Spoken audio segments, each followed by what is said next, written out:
సంతాప తీర్మానంతో తొలి రోజు వాయిదా పడిన శాసనసభ సమావేశాలు ఇవాళ్టి నుంచి వాడివేడిగా సాగనున్నాయి.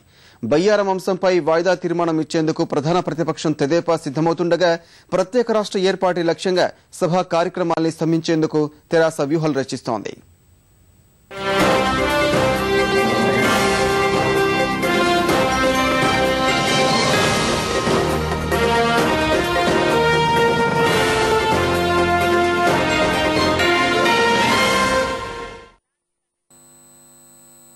అసెంబ్లీ సమావేశాలకు ప్రతిపక్షాలు అస్త్రాలతో సిద్దమయ్యాయి.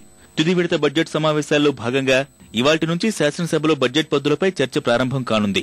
పద్దులపై సమీక్ష జరిపి స్థాయి సంఘాలు రూపొందించిన నివేదికలను చైర్మన్లు ఇవాళ సభలో ప్రవేశపెడతారు. ఆ తర్వాత సంక్షేమ పద్దుపై సభలో చర్చ చేపడతారు. మరోవైపు స్వల్పకాలిక చర్చ కింద దళిత, గిరిజన ఉప ప్రణాళిక అమలును ఇవాల్టి ఎజెండాలో చేర్చారు.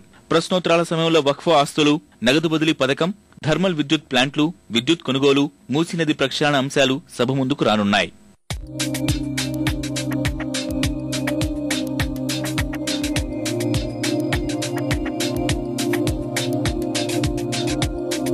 మరోవైపు ప్రధాన ప్రతిపక్షం తెలుగుదేశం బయ్యారంలో ఉక్కు పరిశ్రమ నెలకొల్పి గిరిజనుల హక్కు కాపాడాలని కోరుతూ ఇవాళ అసెంబ్లీలో వాయిదా తీర్మానం ఇవ్వనుంది. దీని ద్వారా ప్రభుత్వాన్ని తెరాసాను ఇరుకున పెట్టాలని భావిస్తోంది. ఉన్న చోటనే మీరు ఫ్యాక్టరీ నిర్మాణం చేస్తే అందరికీ ఉపయోగం ఉంటుంది, ఫ్యాక్టరీ కూడా ఉపయోగం ఉంటుంది. దాన్ని దృష్టిలో పెట్టుకుని ప్రభుత్వం నిర్ణయం చేయమని చెప్పి విజ్ఞప్తి చేస్తాం. తెరాస కూడా ప్రత్యేక వ్యూహంతో సమావేశాలకు హాజరవుతోంది. తెలంగాణ రాష్ట్ర ఏర్పాటుపై తీర్మానం పెట్టాలని పట్టుబడుతూ సభను స్తంభింపజేయాలని భావిస్తోంది.